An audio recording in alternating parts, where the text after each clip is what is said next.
இப்போது நான் காமராஜரை பற்றி பேச வந்துள்ளேன்.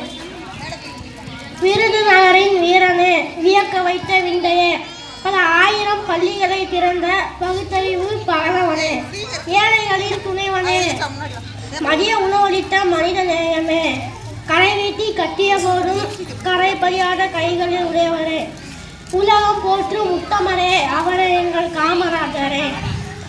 காமராஜர் அவர்கள் 1903ஆம் ஆண்டு ஜூலை மாதம் 15ஆம் தேதி விருதுநகரில் பிறந்தார். இவருடைய தந்தையின் பெயர் குமாரசாமி, தாயார் சிவகாமி அம்மையார். இளம் வயதிலேயே காமராஜர் அவர்கள் தந்தையை இழந்து விட்டார். குடும்ப சூழ்நிலை காரணமாக தனது மாமாவின் துணிக்கடையில் வேலை செய்தார். செய்தித்தாள்களை படித்தும் தலைவர்களின் சொற்பொழிவுகளை கேட்டும் அரசியல் அறிவையும் நாட்டுப்பற்றையும் அறிந்து கொண்டார்.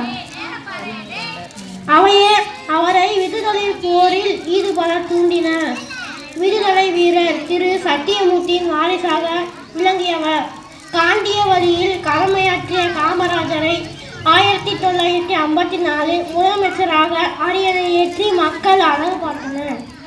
வையத்துள் வாழ்வங்கு வாழ்வார், வாழ்முறையும் தெய்வத்துள் வைக்கப்படும் என்ற வள்ளுவரின் வாக்குப்படி அறநெறியில் நின்று வாழ்ந்த காமராஜரின் ஆட்சி காலம் தமிழகத்தின் பொற்காலம் என்று அழைக்கப்படுகிறது.